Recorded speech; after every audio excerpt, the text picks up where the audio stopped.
Shalom Alehem, Besem Hamasya. Ketemu lagi dengan saya Benediktus dari channel Iktus. Teman-teman di YouTube. Ya, apa yang ditunggu-tunggu, akhirnya siaran ini live karena semua kasih karunia Tuhan. Saat ini saya mau memperkenalkan kepada teman-teman apologet yang masih muda dan tergolong sangat cerdas. Dia baru tampil jadi apologet baru berani memaparkan hasil perjuangan dia selama ini ya. Jadi sebentar saya mau memperkenalkan, namanya Brother Benediktus Itus. Siapakah dia? Dia adalah apologet baru yang baru tampil, tapi produk lama nih teman-teman. Ya, dia sudah lama berkecimpung di dunia apologet. Bro Benediktus ini baru mengambil keputusan untuk mempelajari lebih mendalam, lebih teliti tentang ada pertanyaan-pertanyaan di dalam dunia apologet selama ini. Jadi saya sangat secara pribadi sangat kagum kepada Bro Benediktus ini. Karena apa? Saya ini soalnya pribadi sangat senang kepada orang yang pintar, yang nalarnya sehat, yang mau memberikan waktunya untuk belajar lebih banyak lagi tentang pengetahuan-pengetahuan. Jadi dia mengcompare semua buku-buku, dan bukan saja dia memberikan waktunya, tetapi dia juga membeli banyak buku-buku untuk menjawab setiap pertanyaan dan apa jawaban-jawaban yang selama ini terjadi di dalam dunia berapologet. Jadi teman-teman semua, sebelum kita melanjutkan acara ini, saya meminta kepada saudara-saudara semua, mari kita membantu mensubscribe ya, khususnya untuk channel Benediktus Itus channel, dan dengan channel-channel lainnya yang hari ini juga ikut siaran bersama-sama kita, yaitu channel Al-Hidayat Indonesia dan WAFM Apologet, dan CAF dari Christian Apologetic Family Channel. Kemudian channelnya Ibu Uti Watimena, dan channelnya Ferdinand Wardana, dan channel Billy Lin 7, dan channel Ibu Fadila Hafiz, dan channel Ibrani Channel. Ya, teman-teman jangan lupa subscribe ya, dan nyalakan loncengnya, dan tolong di-share kepada teman-teman yang lain. Dan juga teman-teman semua jangan lupa untuk subscribe, like, dan nyalakan lonceng untuk channel-channel Kristen yang lainnya ya. Baik, untuk mempersingkat waktunya untuk malam ini, untuk live perdana dari saudara saya Benediktus ini, mari kita dukung dia di dalam doa agar acara ini selama jam-jam yang akan mendatang, menit-menit yang akan datang, Allah Bapa memberkati dan mengurapi anaknya ini untuk menyampaikan, memaparkan materi-materi apa yang telah dia pelajari selama ini. Judulnya sangat bagus kan teman-teman? Udah dibacakan judulnya? Baik, sebelumnya kita akan masuk di dalam doa yang akan dibawa langsung oleh saudara kita Benediktus. Silakan, Bro. Oke, Terima kasih Bu Heni. Shalom teman-teman. Sebelum kita mulai, kita bersatu dalam doa yuk. Dalam nama Bapa dan Putra dan Roh Kudus, Allah yang esa. Amin. Bapa dalam kerajaan surga, terima kasih untuk berkat-Mu, terima kasih buat setiap kesempatan yang boleh kami terima, kesempatan yang boleh kami dapat. Kalau sebentar kami mau belajar satu dengan yang lain, urapi hamba-Mu Tuhan, biarlah hikmat dari tempat Maha Tinggi melingkupi menaungi hamba sehingga bisa memberikan penjelasan yang paling sederhana dan paling mudah untuk dimengerti. Tuhan, aku juga berdoa buat setiap teman-teman yang mendengarkan, baik teman-teman yang Kristen maupun yang non-Kristen, supaya hatinya bisa terbuka dan bisa juga mengerti kebenaran firman-Mu ya Bapa. Terima kasih Tuhan, terima kasih ya Roh Kudus, terima kasih Bapa, yang dalam nama Tuhan Yesus Kristus kami berdoa mengucap syukur, yang saya katakan amin. Amin. Oke, ini saya boleh langsung share screen aja ya, Ibu? Iya, silakan. Oke. Mungkin Bro Benedictus memberikan kesaksian dulu atau memperkenalkan dirinya secara pribadi kepada khalayak teman-teman kita. Oke. Ini jadi saya share sekalian deh ini deh. Nah, iya. Nah, jadi shalom teman-teman, shalom semua. Salam kenal ya, saya baru muncul di permukaan. Puji Tuhan ketemu Bu Heni, ketemu Ko Apiang, puji Tuhan banget. Jadi sebelumnya tuh saya awalnya malah saya nggak suka bidang kayak begini, jujur aja. Berdebat itu pusing kepala. Capek pasti, karena biasa orang tuh nggak mau mengerti, mereka cuma mau mempertahankan kebenarannya aja. Nah, tapi ada satu peristiwa, jadi saya punya anak mentor, waktu saya harus kerja jauh ke luar kota, dan memang padat banget sampai jarang lah hubungan sama anak mentor saya, dan pas balik-balik dia pacaran tapi sama yang beda agama gitu. Kebenaran dia Kristen, terus pacarnya ini seorang Muslim gitu. Nah, kalau menurut iman Kristen kan terang dan gelap nggak bisa bersatu gitu. Makanya wah ini gimana ya? Akhirnya saya coba baca buku-buku. Memang dari sebelum memang saya dekat sama Islam tuh dekat. Jadi cukup mengerti lah. Nah, tapi karena begitu ya, karena dia pacaran sama yang Islam, teman-teman Muslim, saya lebih belajar gitu. Wah, gimana sih nih gini-gini. Itu saya ngomong sama dia, sama anak mentor saya bilang, ya udah, kalau gitu lu sama dia kita belajar Quran sama-sama, kita bertiga belajar. Loh, kok belajar kok? Nanti dia makin ini dong, imannya tidak makin goyah. Nggak apa-apa. Gue yakin orang kalau belajar yang benar pasti ketemu Tuhan Yesus. Udah dari situ belajar, dan ini pun salah satu materi yang pernah saya sharingin sama mereka berdua gitu. Gitu sih, sekian, cukup pendek dari saya, Bu Heni. Iya, puji Tuhan, luar biasa ya.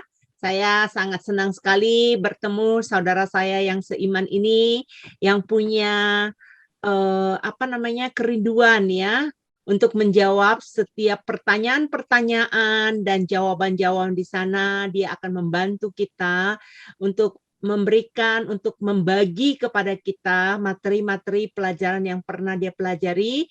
Terima kasih banyak terlebih dahulu kepada Bro Benedictus yang mau men-share ini kepada kami semua. Dengan sangat senang hati sekali saya akan mempersilakan pada saat ini untuk Bro untuk untuk memaparkan materi pelajarannya. Silakan.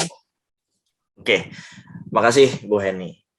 Ya teman-teman, jadi tadi udah saya share sedikit, saya sering diskusi juga, dan salah satu yang paling sering saya temukan itu adalah teman-teman Muslim itu berpikir bahwa orang Kristen itu kitabnya palsu.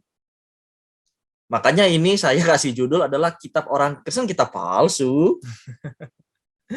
Nah, selidik, saya punya bukunya.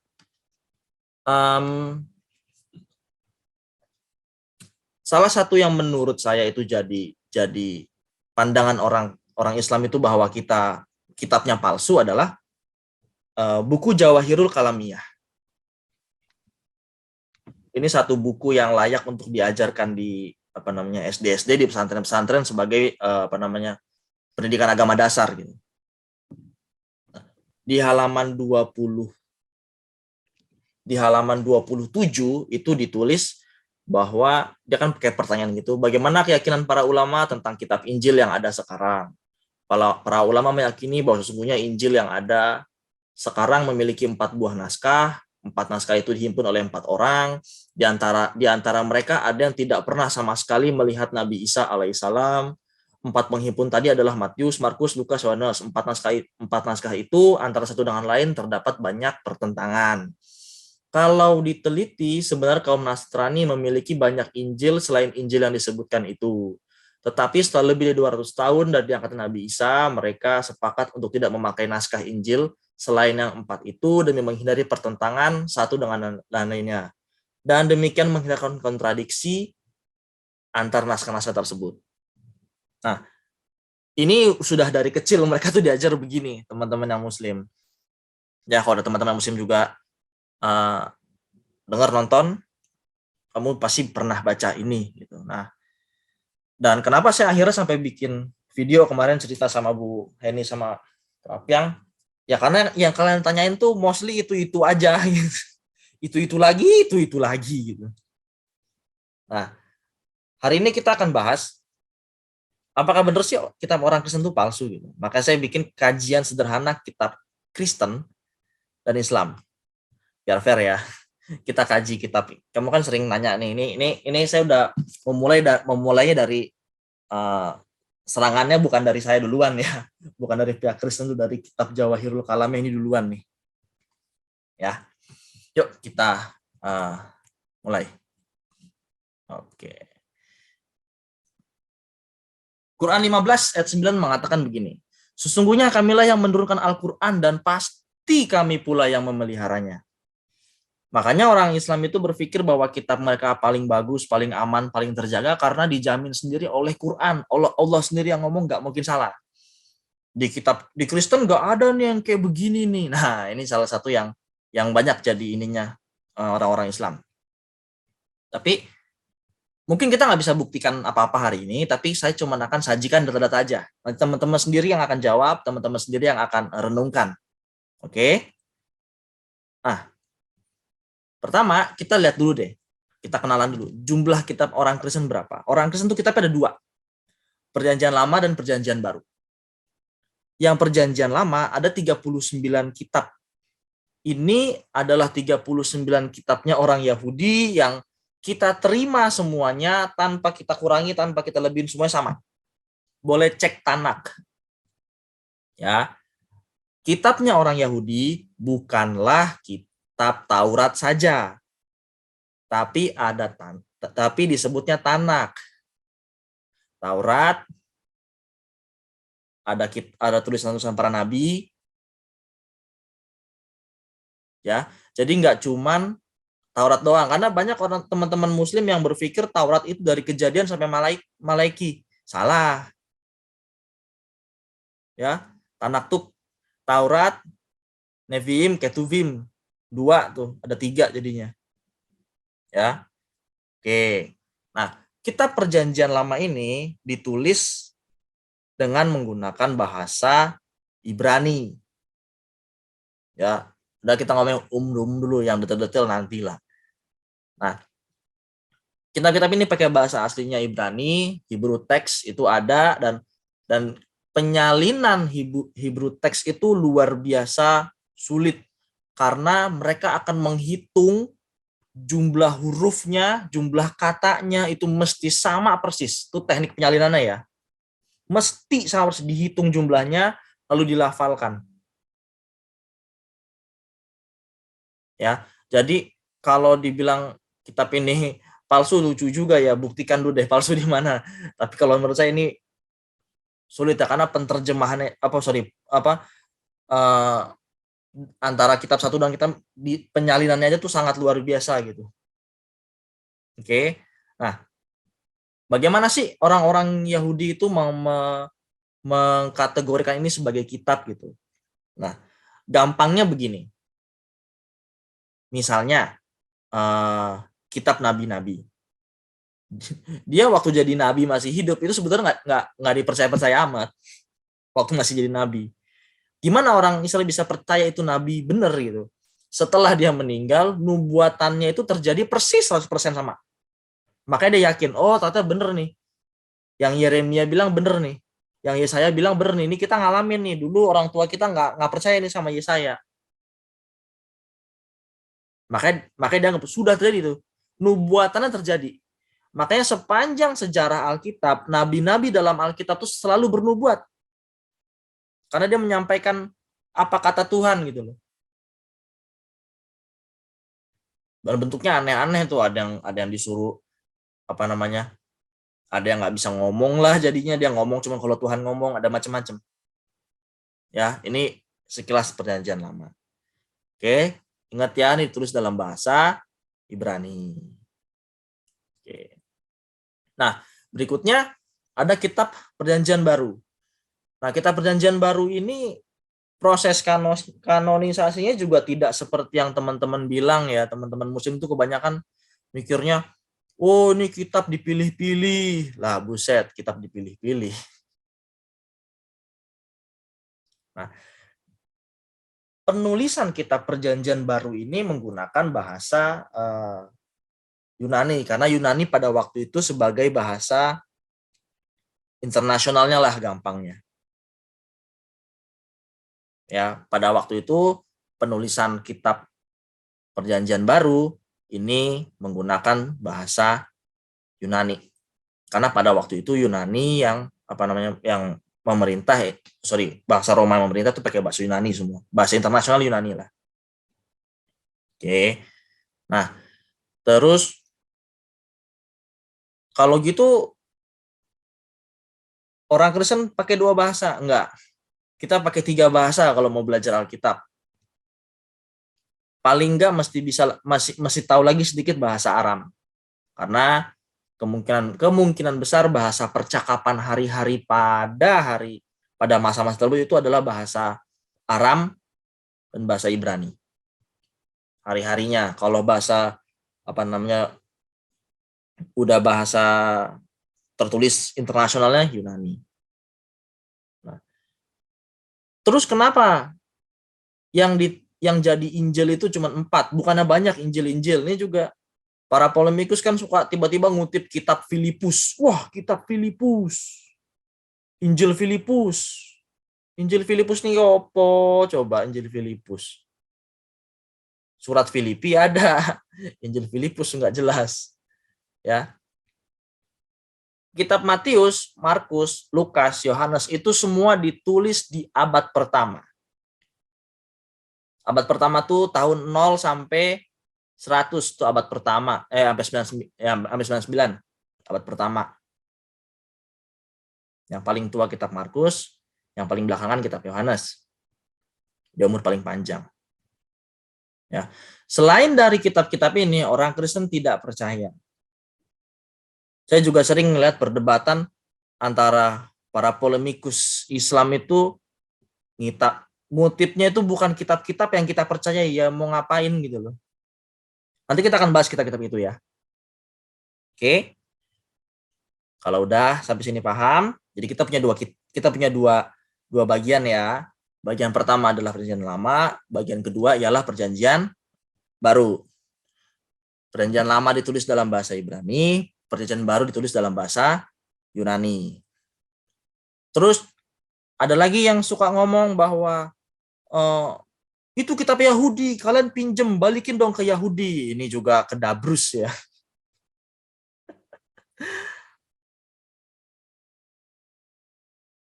Ngomong, oh Yahudi itu gini. Yesus itu lahir dari bangsa Yahudi, dari orang-orang Yahudi. Para murid pun orang-orang Yahudi. Yang mereka pakai itu ya kitab-kitab Yahudi, tanah tuh dipakai semua. Kenapa? Karena Yesus itu menggenapi. Ya. Janganlah bilang Yesus itu aneh-aneh tanpa belajar sejarahnya dulu gitu loh. Yesus itu menggenapi hukum-hukum dalam perjanjian lama, menggenapi, maka disebut perjanjian baru. Setelah genap ada lagi yang baru, ada lagi janji yang baru nih. Ya, dia menggenapi, bukan dia menghilangkan loh. Soalnya banyak juga nih apa namanya, makan babi lah dibahas, inilah itulah, buset. Ya, dia menggenapi. Oke. Lalu nah, terus selain kitab-kitab yang ada di sini, apa dong digolongkannya? Ada dua kita golongkannya. Yang pertama dia sebagai apokripa, yang kedua dia sebagai pseudo. Apalagi nih, apokripa pseudo. Apokripa adalah kitab-kitab yang kita ragukan kebenarannya. Kalau pseudo itu sudah jelas pasti salah. Contohnya apa yang sudah jelas pasti salah? Injil Barnabas. Tolong teman-teman debater Islam yang agak pintar sedikit, berhentilah mengutip Injil Barnabas, karena Injil Barnabas juga bertentangan dengan Quran. Salah satu poin adalah Injil Barnabas mengatakan bahwa Maria itu melahirkan tanpa kesakitan. Sedangkan Quranmu mengatakan dia tuh lahir dengan kesakitan, sakit mau melahirkan. Itu sudah bertentangan. Ya, jangan cuma karena Injil Barnabas tuh mengatakan akan datang lagi yang Mesias yang lain. Oh, ini pasti ini ya, kitabnya kitab palsu. Injil Barnabas udah fix palsu, kajiannya banyak, cari sendiri. Kalau masih pakai argumen itu berarti blow on. Minta maaf dah bahasanya kasar. Ya. Oke, kalau yang sudah pasti palsu, kita akan bahas kitab-kitab yang juga sering dipakai, yaitu kitab-kitab apokrif. Kitab apokrif itu gampangnya itu adalah kita ragukan kebenarannya. Ya. Oke. Nah, kenapa sih ditolak? Kenapa kitab-kitab itu ditolak? Yang pertama tuh keasliannya kita ragukan. Misalnya, dia menggunakan nama Matius, tapi bukan Matius yang menulis. Atau tadi Injil Filipus, bukan Filipus yang menulis. Injil Maria Magdalena, bukan Maria Magdalena yang menulis. Bagaimana kita bisa pastikan itu? Karena tahun penulisannya itu setelah rasul-rasul tersebut meninggal. Ya, kalau Injil ditulis tahun 145 itu udah nggak mungkin. Yohanes saja yang paling tua udah mati. Ya, jadi aneh tuh kalau rasanya nggak pernah ada catatan apa Injil Thomas Al Israeli abad kedua ditulis, kita nggak pernah lihat itu Thomas bangkit dari kubur. Thomas mati kok di India, dia mati syahid. Terus apalagi selain itu diragukan, tidak ada rantai pengajaran yang jelas dari para rasul dan Yesus. Misalnya kalau kita belajar sedikit Serintus, ya teman-teman yang Kristen mungkin familiar Serintus. Dia berani ngajar tentang Yesus, dia tuh hidup sejaman dengan Rasul Yohanes. Tapi dia berani ngajarin yang salah tentang Yesus, gitu. Tentu ditentang gitu. Ajarannya pun ditolak, kitab-kitabnya ditolak karena apa? Tidak ada rantai pengajaran yang jelas dari para rasul. Sebelum teman-teman Muslim pakai sistem sanad, ini kita udah pakai duluan di gereja Ortodoks. Rantai kerasulan itu mesti jelas. Nah, ini yang kita ragukan. Kalau kita nggak ragu, kenapa juga ditolak sebagai apokrif? Kemungkinan besar tidak dibaca umum oleh semua gereja. Misalnya ada surat 1 Clement, 2 Clement. Clement tuh jelas sanadnya. Dia muridnya Rasul Petrus, tapi nggak dipakai. Kenapa? Karena hanya dibaca di satu gereja doang. Gereja yang lain nggak dibacain. Jadi nggak mutawatir, nggak bisa gitu. Ya, ada banyak yang bagus. Didake juga nggak dimasukkan sebagai kitab kenapa yang nggak dibaca semua secara umum? Terus selain itu apalagi? Isinya tidak bisa dibuktikan. Misalnya banyak Injil-Injil yang mengatakan ini pewahyuan rahasia. Jadi ditulis 1 abad setelah Yesus meninggal, katanya dapat pewahyuan dari Roh Kudus bahwa begini, begini, begini, begini. Yang tidak diilhamkan ke yang lain. Nah, ini gimana bisa kita buktikan? Sedangkan para penulis Injil 4 yang kita yakini itu semua saksi mata. Markus dan Lukas itu ditulis sebagai 70 murid yang diutus Yesus, itu ada nama mereka berdua gitu loh dalam catatan Bapak Gereja. Itu kita bisa buktikan isinya. Bisa dikonfirmasi. Kalau misalnya ada orang 100 tahun, 200 tahun setelah Yesus meninggal, lalu dia bikin kisah tentang bagaimana Yesus waktu masih kecil hidupnya, ya aneh dong.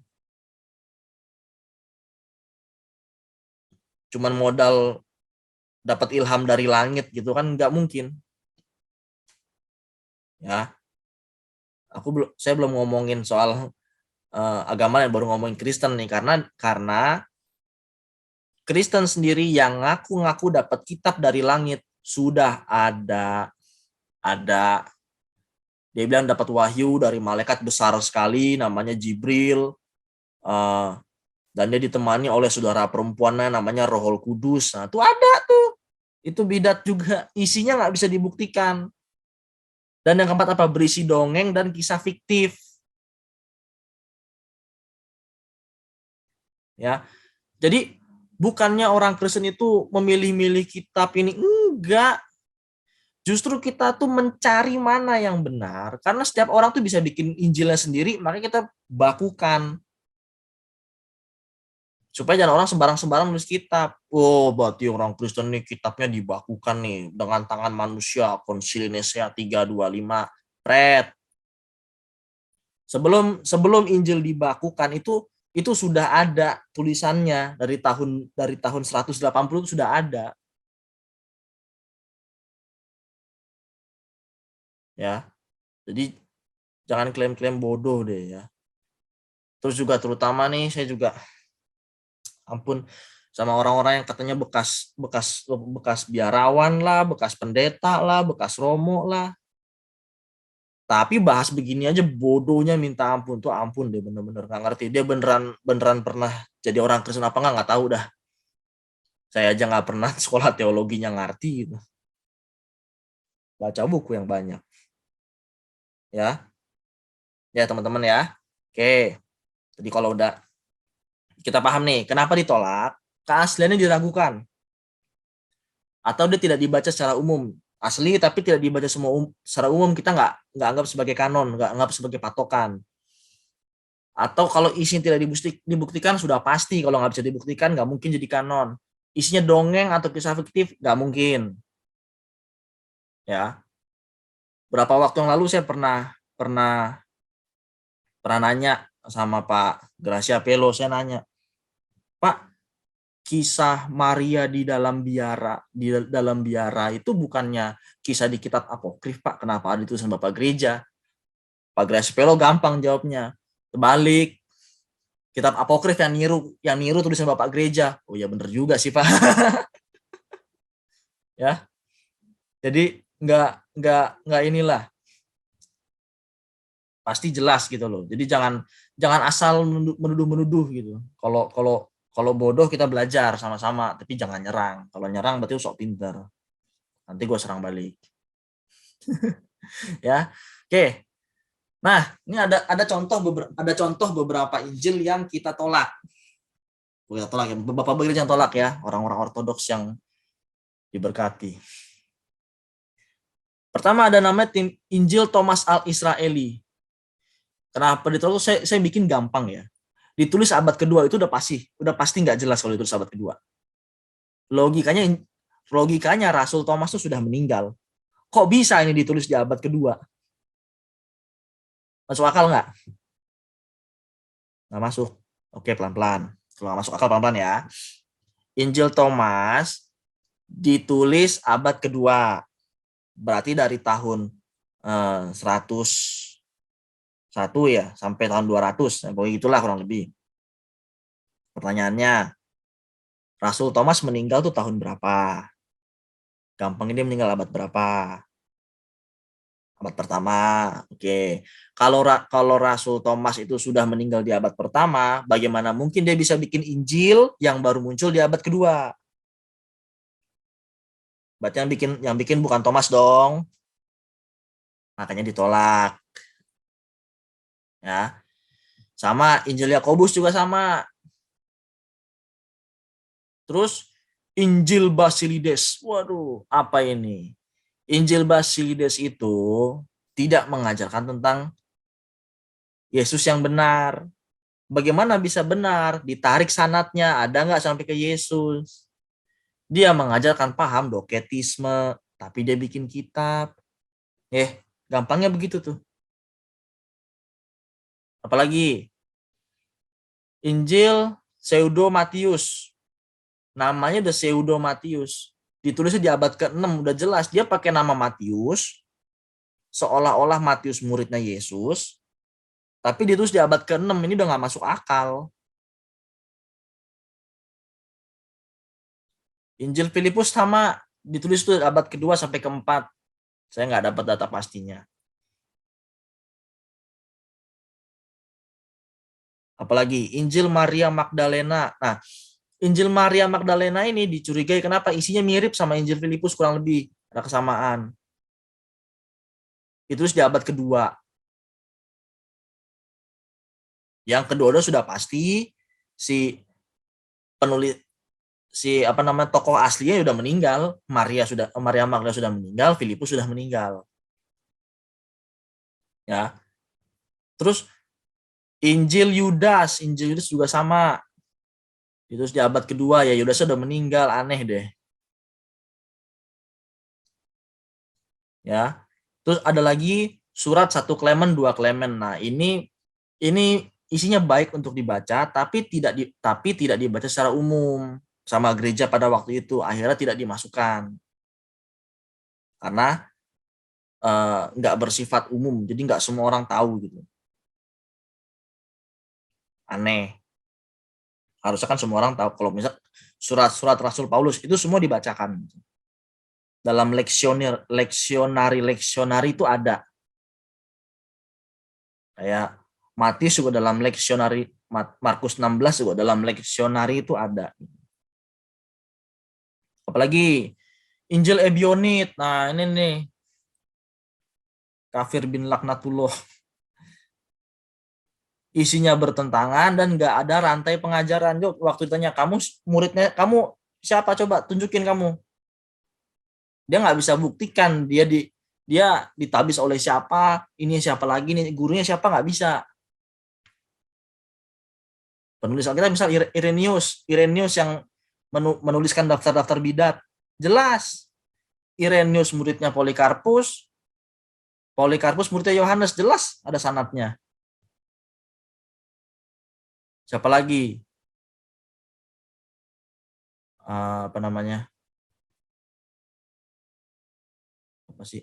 Theophilus dari Antioquia, jelas muridnya Rasul Paulus dan Rasul Petrus. Jadi sanadnya kelihatan gitu loh.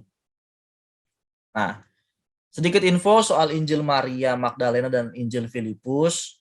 Ini adalah dua Injil yang cukup sering dikutip, terutama Filipus ya sama sih.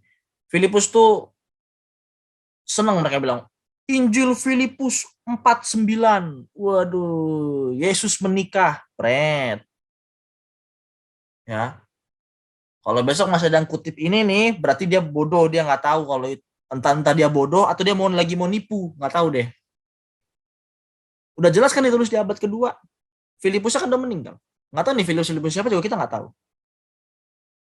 Maria Magdalena juga sama.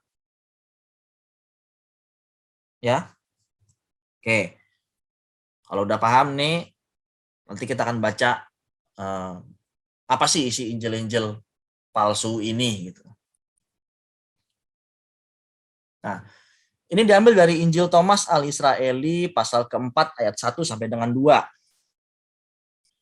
Now, when Jesus was 5 years old, there was a great rain upon the earth, and the child Jesus walked upon the rain, and the rain was very terrible. Jadi ini Yesus lagi umur 5 tahun, ada hujan gede banget. Terus Yesus jalan di tengah hujan, dia main hujan Yesus.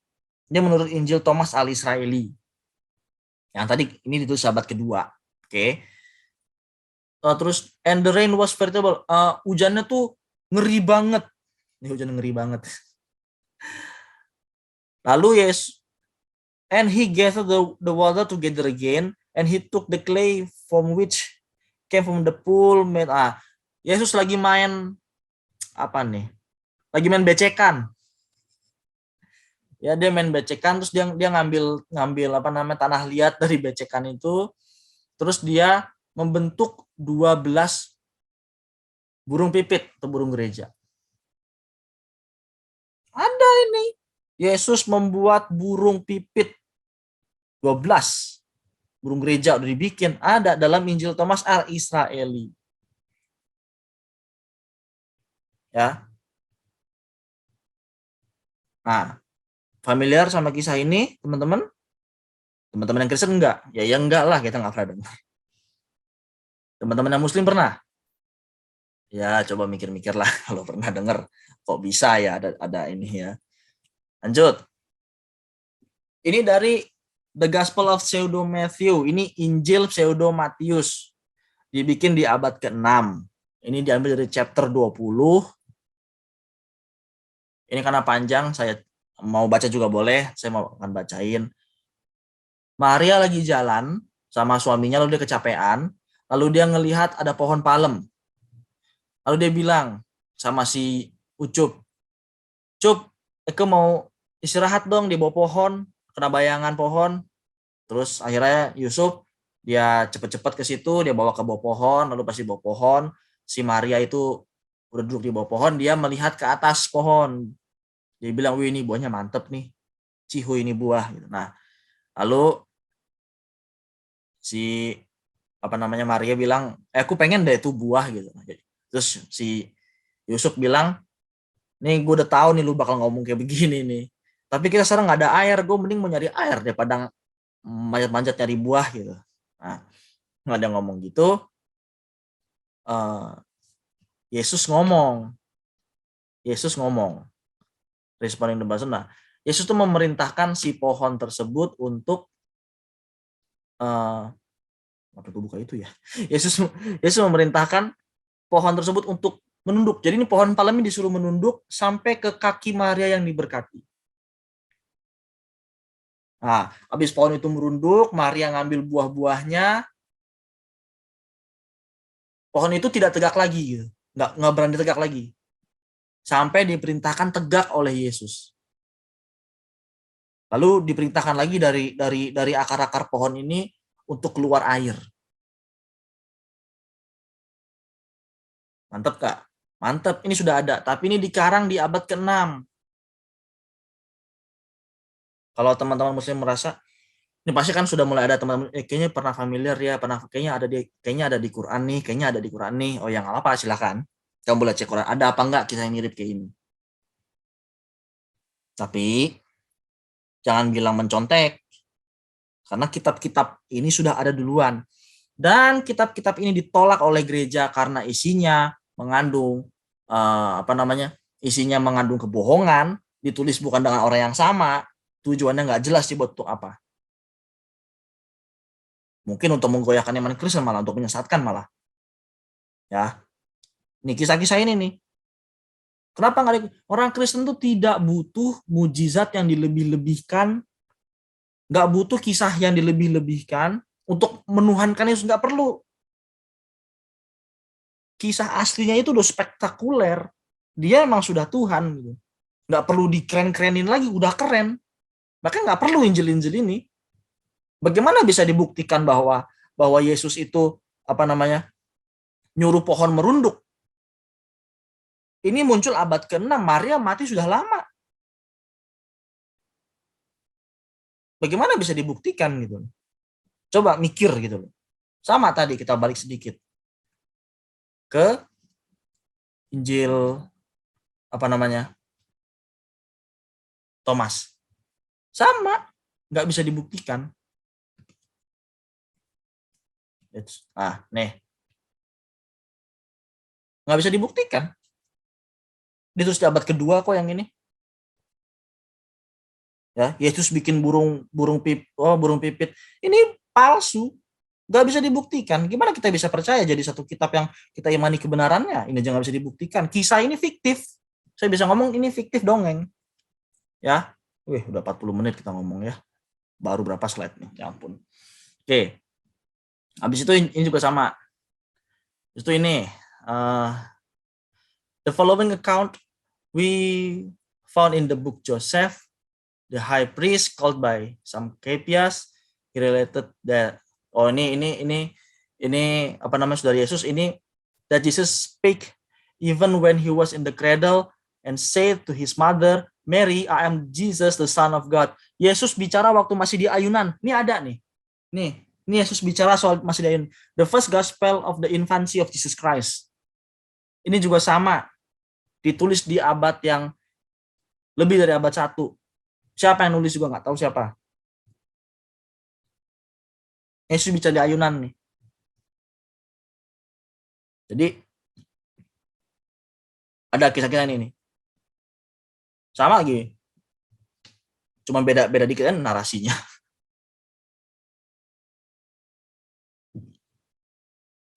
Ya, boleh baca sebentar. Jadi kisah-kisahnya juga nggak bisa dibuktikan kebenarannya. Bagaimana mungkin dia bisa tahu ini ketika ini ditulis ketika sumber utamanya itu udah meninggal gitu loh.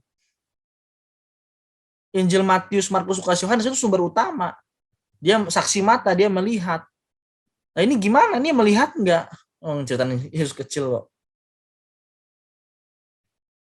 Injil Matius ada kisah Yesus sebelum melihat, ada itu ditulis masih bisa dikonfirmasi, Maria masih ada hari itu, masih bisa dikonfirmasi gitu loh.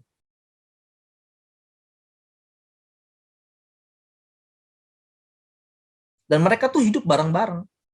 Selama Matius ada, selama Matius mengikuti Yesus, ada Bunda Maria juga di situ. Lebih jelas daripada kisah ini. Meskipun lebih keren kan? Siapa yang nggak mau? Apa Tuhannya keren banget? Oh Tuhan gue keren, dari kecil bisa ngomong gitu. Nggak butuh, karena nggak pasti. Ini fiktif, palsu. Injil ini palsu. Apalagi nih? Injil Yakobus. Ini Injil Yakobus. And her parents get them down, marveling and praising the Lord, because the child was around, Mary was in the temple of the Lord. Nah ini. Jadi kisah Injil Yakobus ini mengatakan bahwa Maria itu ada dalam biara ya. Dan dalam biara itu dia tinggal sebagai seperti merpati yang dia tuh diberi makan dari Tuhan lewat tangan malaikat. Jadi Maria yang diberi makan oleh malaikat. Ini ada di Injil Yakobus 8 ayat 1 tuh udah saya tulisin. Nanti saya akan kasih sumbernya, teman-teman kalau mau baca kitab-kitab ini di mana, saya kasih sumbernya. Jangan takut, saya nggak ngomong kosong. Tapi sekali lagi saya ingetin, nggak capek-capek, bahwa ini kisah yang tidak bisa dibuktikan. Injil Yakobus ditulis abad keberapa? Yang nulis siapa? Yakobus yang asli udah meninggal belum? Ini kan dilebih-lebihkan, cerita orang demen dongeng. Ya, jadi itu. Ini Injil Basilides tadi nih yang doketisme. Dia bilang begini, bahwa yang disalibkan itu bukan Yesus, tapi Simon dari Kirene yang diserupakan dengan Yesus. Lalu Yesus melihat dari atas sambil ketawa tiwi.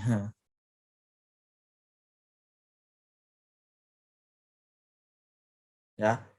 Injil Basilides ini dicap bidat oleh siapa? Irenaeus. Irenaeus siapa? Muridnya Polikarpus. Polikarpus siapa? Muridnya Yohanes. Yohanes siapa? Muridnya Yesus. Jelas sanadnya. Basilides siapa? Ya, kita sekali lagi ya. Ini kisah Yesus yang diserupakan nih sudah ada ya, dan ada beberapa Injil-Injil lain yang juga mengatakan kayak begitu. Yesus nggak disalib, terus Yesus bisa begini. Ada Injil-Injil lain, ada tulisan, tapi nggak sama karena banyak. Kenapa? Ya itu banyak fiktifnya.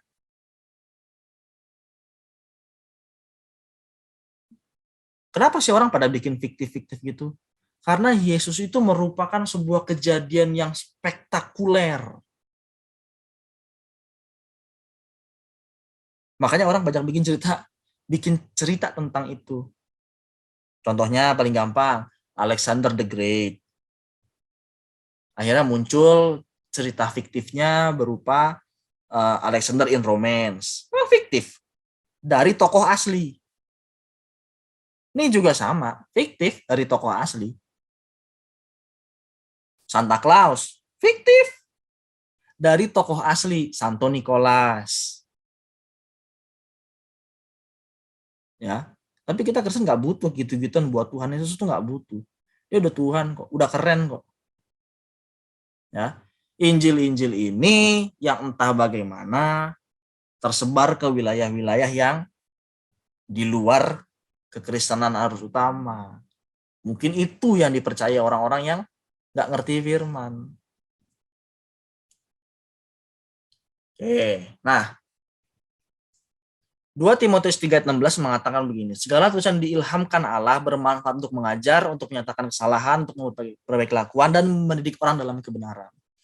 Jadi tulisan-tulisan tersebut adalah diilhamkan oleh Allah. Bukan ditulis oleh Allah, tidak turun dari langit gerbuk, tidak juga di dalam laut, enggak juga.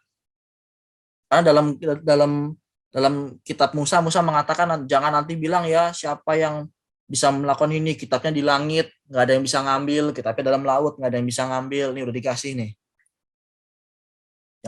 Yang ngomong Musa. Oke. Nah, setelah ini next.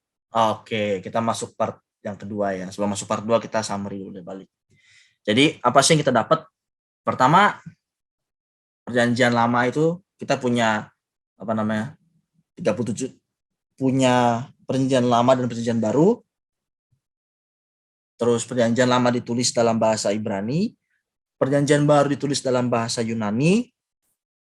Bahasa sehari-hari Yesus dia bisa bicara pakai bahasa Arab, bisa juga bisa pakai bahasa Ibrani. Terus apa lagi? Kitab-kitab yang diakui sekarang itu semuanya adalah sumber utama primer orang yang melihat Yesus langsung. Terus kenapa kitab-kitab ada yang ditolak? Tadi udah dijelasin. Kita meragukan siapa penulisnya, meragukan keasliannya, terus dia nggak bisa membuktikan bahwa dia itu punya mata rantai dengan para rasul dan para Yesus, mengandung cerita dongeng fiktif, isinya kebohongan, kita nggak bisa terima.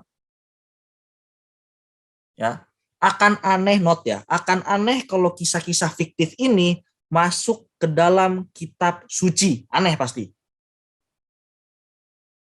Masih belum ngeh? Oke, gue ngomong lagi deh. Akan aneh kalau tulisan-tulisan kisah-kisah dongeng-dongeng fiktif ini, kebohongan-kebohongan ini masuk dalam kitab suci. Itu aneh. Ragukan kitab suci kalau itu isinya fiktif. Kalau kitab suci Kristen jelas kita bisa buktikan, baru saya buktikan tadi. Ya. Terus kitab suci Kristen bukan meminjam punya Yahudi, bukan. Tapi itu digenapi oleh Yesus, makanya kita jadikan itu sebagai satu bagian plek, nggak bisa dipisahin. Oke. Nah, terus orang Kristen kitabnya bukan kita pilih-pilih. Bukan kita pilih-pilih, oh mana sesuai dengan doktrin kita nih, enggak. Tadi kisahnya kan udah panjang. Catatan pertama tentang tulisan yang menyusun kitab-kitab itu udah ada dari tahun 180. Dan tahun 325 itu bukan tentang memilih kitab-kitab, bukan. Konsili Nikea itu bukan. Ya, nggak pernah ada gereja itu menetapkan ini enggak. Yang ada adalah gereja-gereja dengan konsili-konsili lokal itu menyesuaikan kitab yang dipakai. Otomatis ngikut tuh. Ya, karena yang dari awal dipakai itu sudah sah, udah jelas tulisannya. Sanadnya jelas. Yang lain tuh cuma ngikut. Jadi nggak pernah ada. Yang ada tuh orang-orang kedabru sok tahu, nggak pernah baca ini itu. Saya kalau ngomong kesel, ini blow on minta ampun gitu loh. Nuduh-nuduh. Ya. Nah, ini Alkitab. Kita bisa buktikan tidak dirubah, kita bisa buktikan bahwa ini. Dan satu lagi yang saya mau note adalah kita, orang Kristen, punya lebih dari 5.600 salinan teks manuskrip asli, ya salinan sih, tapi itu bukan ditulis zaman-zaman sekarang, itu udah dari dulu. Totalnya lebih dari 5.600 dan itu tersebar di museum-museum di seluruh dunia. Boleh dicek. Ada konkordannya, kita bisa baca manuskrip ini, isinya ini, ada di museum mana, itu kita bisa cek. Jumlahnya 5.600 itu yang yang 5.000 yang berbahasa Yunani. Yang berbahasa Latin itu 10.000 lebih tembus. Ya. Yunani kita punya 5.600 lebih, yang Latin 10.000 tembus, yang bahasa Ibrani itu ada ratusan lah.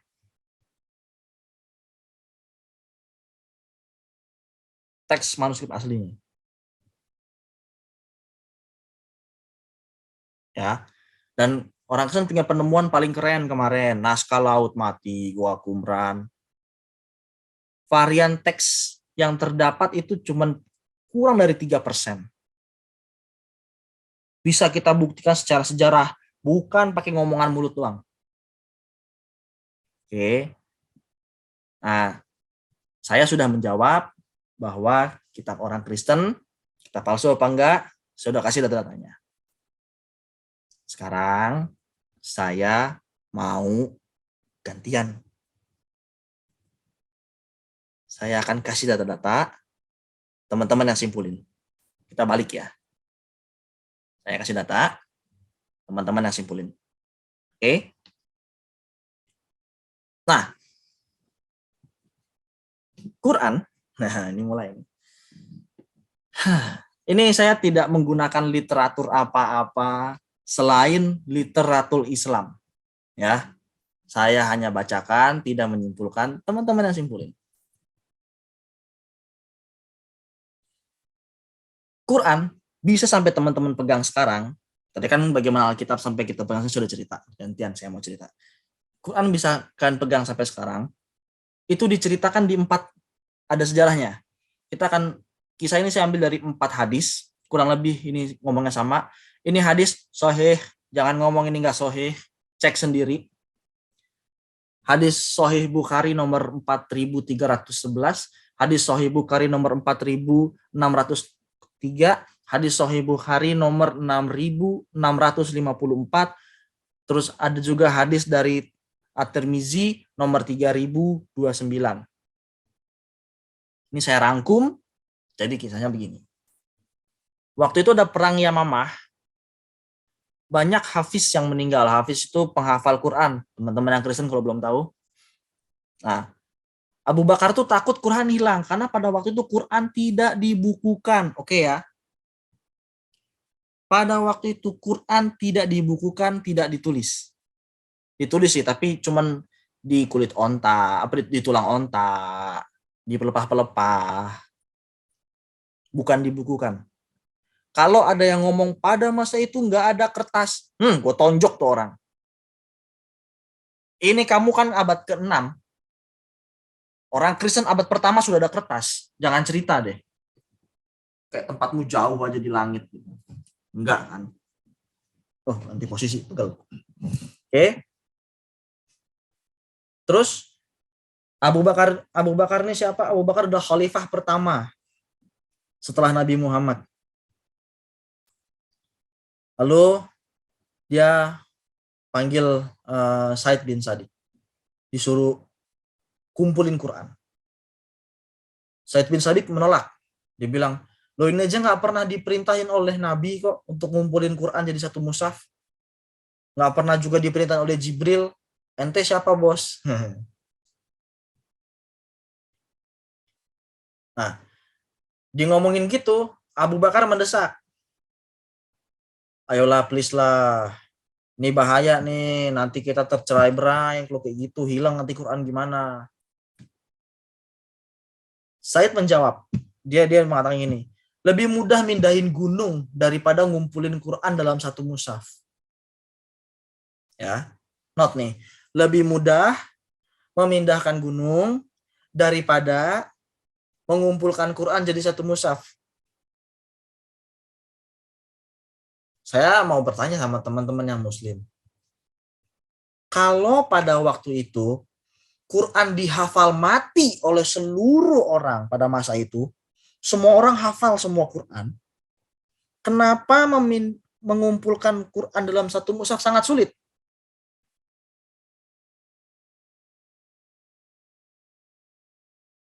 Kenapa? Misalnya gini, saya diperintahkan untuk mengumpulkan teks pembukaan Undang-Undang Pancasila. Tentu sulit, karena tidak semua orang hafal pembukaan, meskipun dibacain tiap upacara. Udah 2 tahun kita nggak upacara sih, upacara bendera. Tapi kalau semua orang hafal, mudah dong. Ya, ini bingung saya yang pertama. Coba tolong dijawab. Kalau Quran itu dihafal mati oleh semua orang, itu hafal titik-titik komanya hafal. Titik koma itu pembahasan ya. Arab waktu itu nggak ada titik koma. Kenapa sulit? Nah, setelah itu didesak lagi, akhirnya dibilang, sudahlah Zaid, kerjakan, ini hal yang baik. Lalu Zaid akhirnya dia bilang, Allah yang melapangkan dadanya, ya udah akhirnya dia kerjain. Dia telusuri Quran dari tulang-tulang, kulit-kulit, pelepah, tembikar, dan dada para sahabat. Maksudnya dada itu hafalan. Ya, saya langsung tulis hafalannya ya, kalau tulis dada ntar bingung lagi dada apa. Nah, yang anehnya,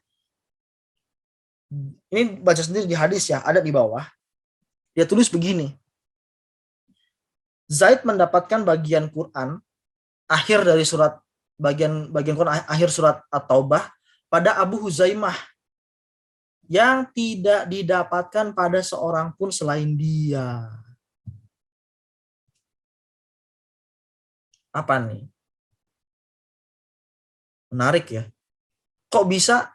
Logikanya gini nih. Kalau kita semua hafal Undang-Undang Pancasila 4 apa kalau kita pas hafal Pancasila, terus sila kelima itu cuma ditemukan di Bu Heni misalnya.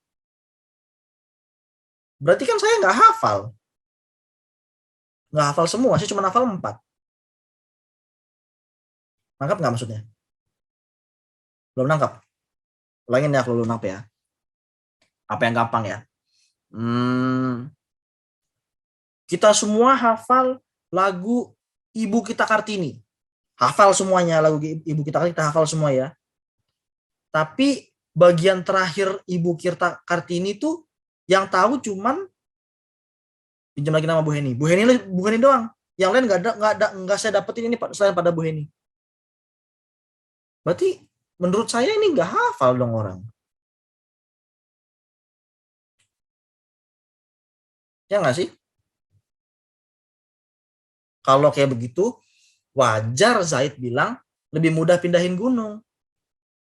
Karena dia mesti ngubah hafal semua tuh. Wow, ribet kan. Si A mungkin hafal cuma sampai sini, si B sampai sini doang. Yang satu mungkin cuma 70 surah, yang satu berapa surah.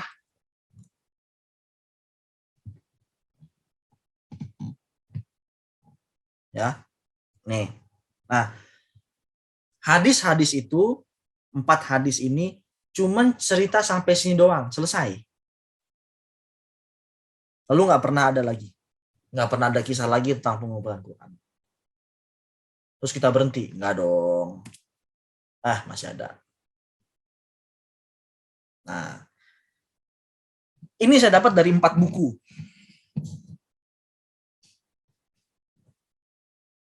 Ya. Ada di Studi Ilmu Quran, Manahoul Hatan, Rekonstruksi Sejarah Al-Quran, Taufik Adnan Almal, Sejarah Al-Quran, M. Hadi Marifat, Al-Itqan fi Ulumil Quran, Jalaluddin As-Suyuti. Yang Jalaluddin As-Suyuti ini yang volume 1. Ya, saya punya bukunya, PDF sih. Kalau rekonstruksi sejarah Quran, belilah, itu cuma 100 ribuan, 125-an. Ya. Nah, ini kisah dari keempat kitab ini saya rangkum. Kalau nggak percaya, baca lagi kitabnya. Dia tulis begini. Lalu Abu Bakar meninggal. Nah, setelah meninggal, proses itu dihentikan. Lalu mushaf dititipin ke Hafsah. Berarti belum kelar nih. Belum kelar. Ya. Saya melihat ada beberapa para apologet Muslim yang mencoba menjelaskan ini, cuman dia bilang ini udah kelar di zaman Abu Bakar. Aneh kalau udah kelar zaman Abu Bakar. Aneh. Ya. Nah, setelah dititipin ke Musa dititipin ke Hafsah, bergantilah sampai ke Khalifah Umar bin Affan. Nah, di masa Khalifah Umar ini terjadi perselisihan karena bacaan di Syam atau Syria dan di Iran. Ya, ada terjadi perselisihan bacaan nih. Juga menurut saya aneh, kok bisa selisih baca? Oh, karena Quran diturunkan dalam 7 huruf, ya terserahlah. Nah, karena terjadinya perselisihan bacaan ini, Utsman tuh didesak untuk menyatukan umat. Ya harus mengambil langkah emergensi lah pokoknya ini. Kita langkah penyelamatan dulu nih. Lalu dipanggillah Zaid untuk melanjutkan. Nah, setelah Zaid dipanggil, lalu mushafnya itu selesai dibukukan sama Zaid, jadi nih, jebret gitu kan. Mushaf yang lain yang tidak sesuai dengan mushafnya Zaid dihancurkan. Dengar saya. Mushaf yang tidak sesuai dengan mushafnya Zaid dihancurkan. Berarti sudah ada mushaf-mushaf lain selain mushafnya Zaid.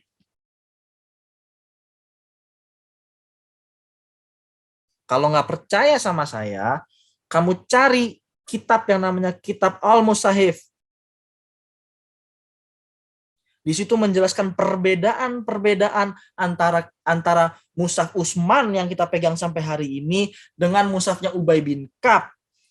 Selain Ubay bin Ka'ab juga ada lagi. Ya. Jadi nggak cuma satu mushaf tuh. Nah, setelah mushafnya dibakar-bakarin, ada yang bilang di blender lah, apa dicincang, disobek-sobek, macam-macam. Intinya dihancurkan.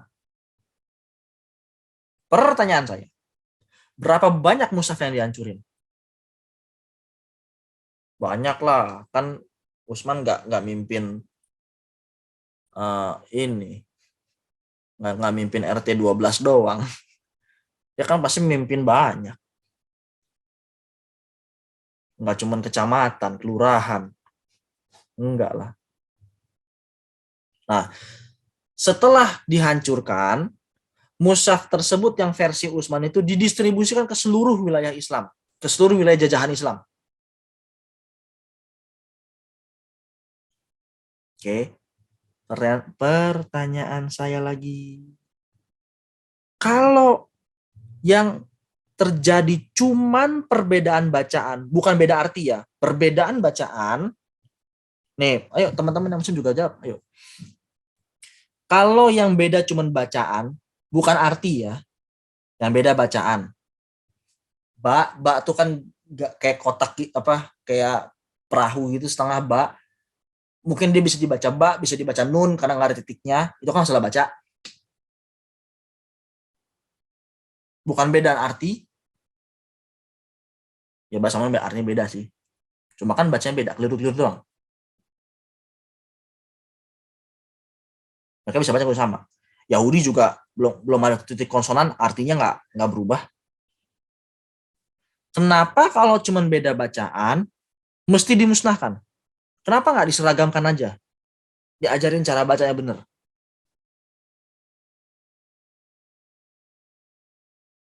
Ayo. Ya. Itu pertanyaan tuh. Dua tuh pertanyaannya ya. Tadi yang pertama adalah kenapa tuh susah banget? Menurut saya orang tuh apa bener orang tuh hafal Quran dari zaman dulu? Menurut saya sih enggak. Aneh kalau menurut saya. Saya meragukan. Boleh kasih saya pengertian deh kalau bisa jelasin. Yang kedua ini nih. Kalau cuma beda bacaan, kenapa dihancurkan? Banyak yang coba jawab adalah untuk menyeragamkan. Menurut saya aneh. Itu kan tinggal ajarannya cara baca benernya. Ya, yuk next. Nah, lalu saya belajar lagi. Apakah Mushaf Utsmaniyah ini udah lengkap? Ada 5 hadis yang saya dapat. Ya. Yang pertama dari At-Tirmizi nomor 1070. Kita skip yang diceritakannya langsung ya. Dahulu dalam Al-Qur'an susunan yang dapat menyebabkan menjadi mahram ialah 10 kali penyusuan. Kemudian hal itu dihapus dengan 5 kali penyusunan saja. Lalu Rasulullah Shallallahu Alaihi Wasallam wafat dan ayat-ayat Al-Quran masih tetap dibaca seperti itu. Sampai Nabi meninggal, masih dibaca ayat persusuan. Mana sekarang dalam Quranmu yang kamu pegang hari ini, mana ayat persusuan? Saya mau tahu, saya belum baca, saya belum ketemu itu ayat persusuan, sudah baca soalnya. Ini dibilang nih, sampai Rasulullah meninggal, itu masih dibaca. Kemana itu ayat berarti?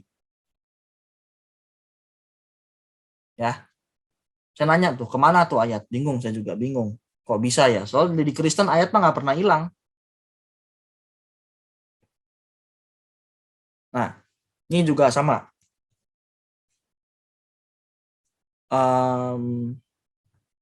Hadis surat Ahmad nomor 25.112. Sungguh ayat rajam telah turun dan menyusui anak dewasa itu 10 kali. Sudah turun nih. Ayat rajam dan menyusui dewasa 10 kali. Hal itu terdapat di kertas di bawah tempat tidur di rumahku ketika Rasulullah Shallallahu Alaihi Wasallam sakit dan kami disibukkan olehnya. Rayap masuk ke rumah kami dan memakan kertas tersebut. Nih berarti ini ada ini nih. Kita mulai tahu nih kenapa dimakan sama rayap. Menurut Hair Ahmad. Ini juga sahih. Nah, kalau orang Kristen bisa dibakar, bisa. Karena wahyu itu menyejarah. Ya, ini nggak tahu nih kenapa bisa dimakan rayap, ya nggak tahu lah. Tanya sama teman-teman Muslim gimana nih ayatmu dimakan sama rayap nih. Kalau dimakan rayap kenapa nggak bisa dipulihkan lagi? Nggak ada di Quran sekarang. Ayat rajam kan nggak ada di Quran. Kenapa? Ayo, kenapa? Kemana? Ada nggak ayatnya di Quran? Nggak tahu saya. Saya baca tapi nggak nemu, gitu aja sih. Dari Sunan Abu Daud nomor 1765.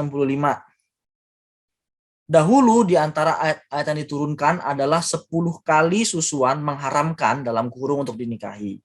Kemudian ayat tersebut dinas atau dihapus menjadi 5 kali susuan dapat mengharamkan. Berarti sudah turun ayat nih.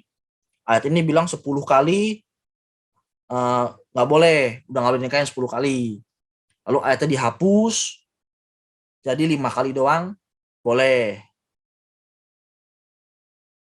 Saya jadi ingat ya, kalau kita orang Kristen dituduh suka ngapus-ngapus ayat yang nggak sesuai doktrin. Aduh, ya tuduhannya mungkin berbalik ya, tapi nggak tahu juga deh. Ya kalau itu dihapus menjadi 5 kali susuan mengharamkan untuk dinikahi. Lalu Nabi meninggal, ayat tersebut termasuk di antara bagian Al-Quran yang dibaca. Nah nih, ayo, Dor, ayo lo, termasuk dalam bagian Al-Quran yang dibaca. Oh, Al-Quran itu adalah yang dihafalkan dalam hati para sahabat. Iya, yang nggak apa-apa, terserah. Tapi kan dikumpulin sama Zaid. Ya kan sejarah-sejarahmu, aku cuma baca, terus aku bingung nanya nih sekarang nih ke kamu semua. Ya, nih, termasuk dalam Quran dan dibaca. Tadi juga bilang gitu, setelah Nabi wafat masih dibaca demikian. Nih, kemana tuh sekarang ayatnya tuh? Bingung kan? Ini dari Ibnu Majah 1943. Telah turun ayat berkenaan hukum rajam dan ayat persusuan orang yang telah dewasa itu sebanyak 10 kali. Lembaran ayat itu ada di bawah kasurku ketika Rasulullah SAW wafat, kami disibukkan dengan jasad beliau hingga burung-burung masuk dan memakannya. Ini burung-burung ini antara burung atau bahasa Arab itu dajin. Dajin ya, teman-teman muslim. Lalu burung masuk dan memakannya. Dajin, hewan jinak. Ada yang menafsirkan ini sebagai kambing.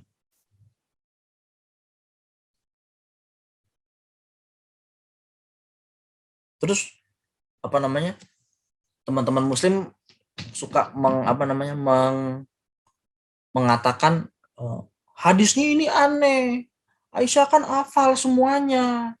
Mana mungkin? Kenapa nggak ada sampai sekarang? Ya udah, anggaplah Aisyah benar hafal. Anggap benar Aisyah hafal gitu. Nah, sekarang gue pertanyain, Aisyah hafal, kenapa nggak muncul di Mushaf Utsmaniyah sekarang? Ayo. Padahal hadis tentang hukum rajam banyak.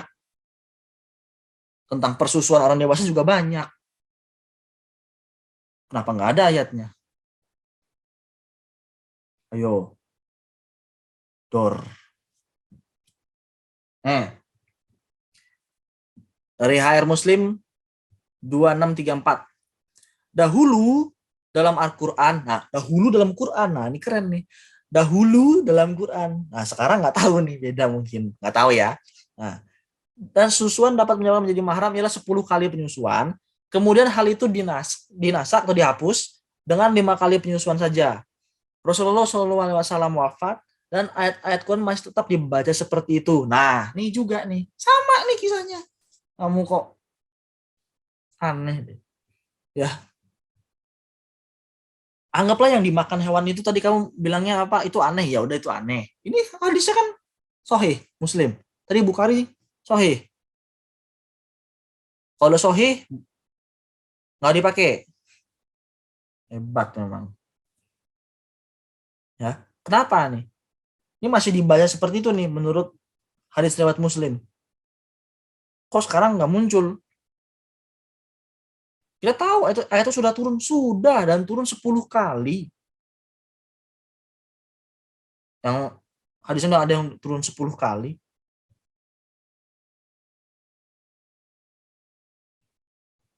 Ya, ini jadi 5 kali penyusuan juga nggak ada.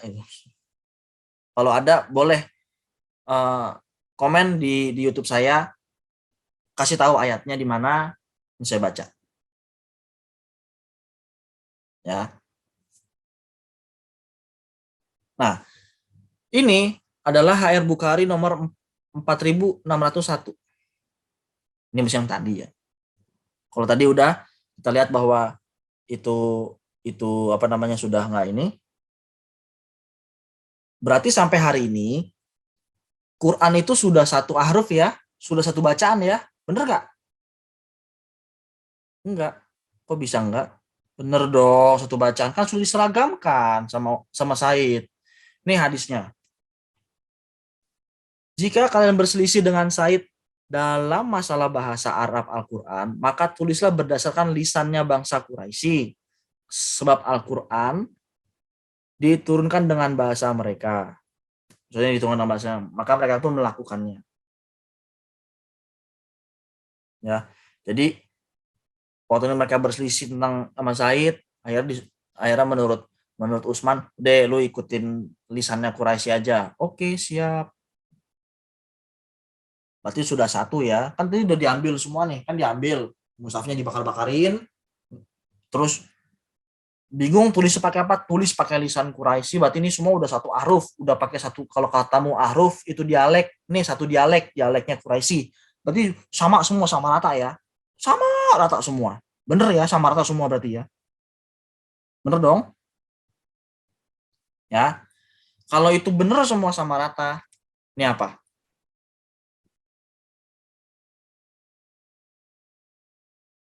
Bingung.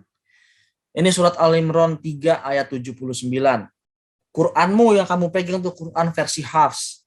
Sedangkan ada Quran lain namanya Quran versi Yakub. Kalau kamu nggak percaya, cari di Google. Jangan tuduh gue bohong dulu deh. Lu mending bawa bukti unjukin gue bohong. Daripada lu cuma ngomong gue bohong doang. Capek gue dengernya. Ya. Di sini artinya jauh nih. Antara mengajarkan dan mengetahui ini artinya sudah jauh. Perbedaan-perbedaan ini banyak banget. Kebanyakan perbedaan jamak atau tunggal, dia yang berbicara atau orang lain yang berbicara, itu kebanyakan itu bedanya. Saya cuma ngambil 3 aja yang menurut saya kelihatan jauh, dan dari yang kelihatan jauh itu cuma ambil 3 karena nanti nggak cukup waktunya. Ya, nih Quran versi Hafs bilangnya tualimun, Quran versi Yakub talamun, talamun, tualimun dan talamun, beda.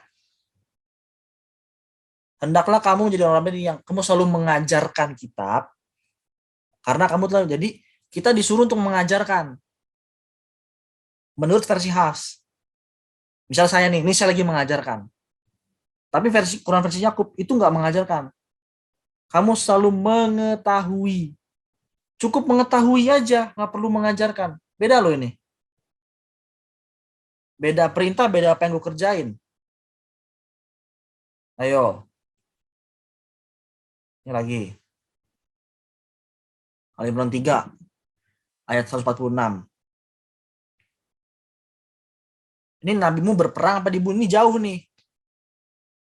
Boleh lihat ada yang saya ambil dari sunnahnabi.com. Sunnahnabi.com itu diblok oleh pemerintah Indonesia. Kamu pakai VPN baru bisa buka. Ini kayak ketahuan nih gue ngambil dari mana. Ya, nggak apa-apa lah. Ya ini jauh ya bedanya ya. Ini Quran versi Hafs yang kamu pegang sekarang tuh digarisin, dan Quran versi Susi. Ya, beda.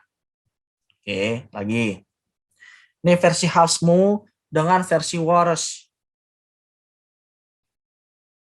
Yang satu mengusir, yang satu membela. Ini jadi yang mana nih? Diusir apa dibela? Jauh loh artinya.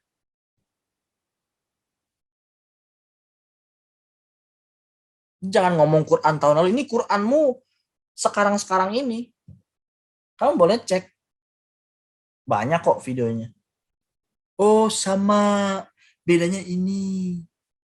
Apa namanya? Ini kok, apa namanya, kesamaan Quran itu terletak pada susunannya. Oke. Beli Quran apa Mushaf Aisyah. Ada kok yang warnanya pink itu. Beda susunannya. Nggak ada surah pertama dalam dalam mushaf itu, nggak ada surah pertama. Jadi Quran samanya apa nih? Bingung saya. Coba jelasin teman-teman muslim. Kamu kan tuduh-tuduh orang Kristen palsu-palsu kitab. Dirubah-rubah. Beda-beda isinya. Nah, kamu jawab ini, aku punya data.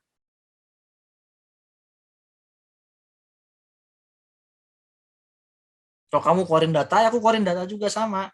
Kalau kamu keluarin tuduhan, ya aku diem. Karena kamu cuma gonggong doang. Yo, data. Apa orang Kristen kitabnya juga nggak ada beda-beda? Ada, saya akui. Perbedaan terjemahan, wajar. Terjemahan beda-beda. Kamu juga keluarin terjemahan beda-beda.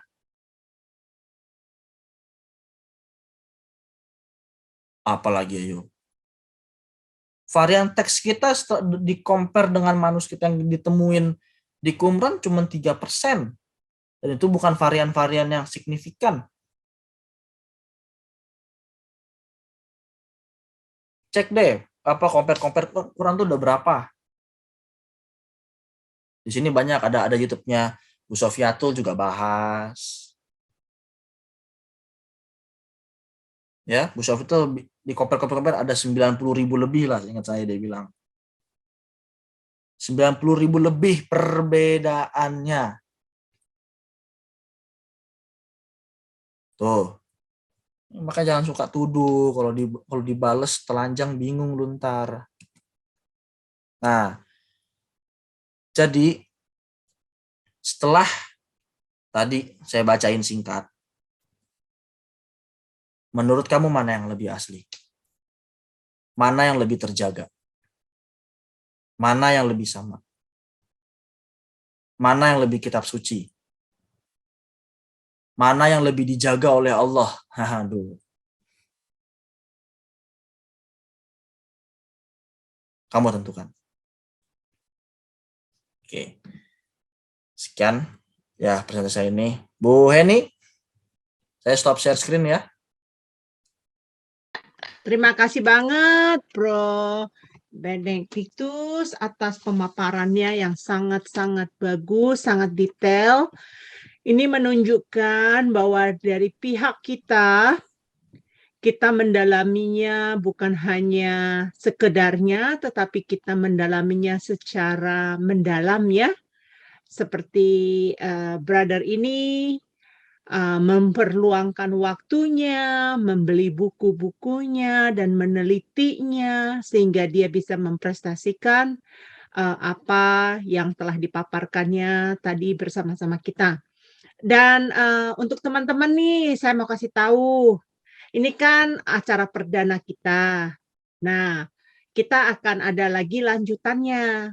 Untuk yang seterusnya, judulnya sangat menarik. Saya akan memberitahukan itu, apakah Alkitab mengajarkan orang berzina? Nah, ditunggu ya untuk yang berikutnya. Kita akan senantiasa mau memberikan satu presentasi yang bagus dari asal Bro Benedictus bersedia ya untuk memberikan. Siap. Ya, bagus, mantap. Baik, sebelumnya saya mengingatkan kembali dengan channelnya Bro Benedictus itu yang pertama sekali di channelnya. Dia belum mengupload, setelah ini dia baru menguploadnya di channelnya, dia baru merekamnya. Nanti untuk selanjutnya kita berusaha kalau waktu kita live, dia bisa live bersamaan dengan kita ya teman-teman. Baik, sebelum kita mengakhiri ini, saya akan menutupnya di dalam doa. Mari bersatu hati di dalam doa ya. Allah Bapa yang kami sembah di dalam nama Tuhan Yesus, terima kasih ya Bapa. Kalau saat ini kami telah menerima begitu banyak pengajaran pemaparan yang diberikan saudara kami. Bapa, kami bersyukur dan berterima kasih kami memiliki saudara yang mau memperdalamkan pengetahuan-pengetahuan ini Bapa untuk menjawab baik dari pihak Kristen maupun dari non-Kristen. Bapa, biarlah materi yang telah dipaparkan ini Bapa bisa dipakai terus Tuhan untuk mencerahkan, untuk menjawab bagi mereka yang mencari jawaban. Bapa, kami bekerja hanya untuk kemuliaan nama-Mu. Kami mau menjadi teman sekerja-Mu, Bapa, untuk menyampaikan firman Tuhan. Biarlah di dalam acara apologet ini, Bapa, kuasa-Mu terus menyertai. Bapa Surgawi, terima kasih. Kami mengucap syukur penyertaan-Mu dari awal sampai saat ini. Dan terima kasih Bapa, di dalam nama Tuhan Yesus, kami mengucap syukur. Amin.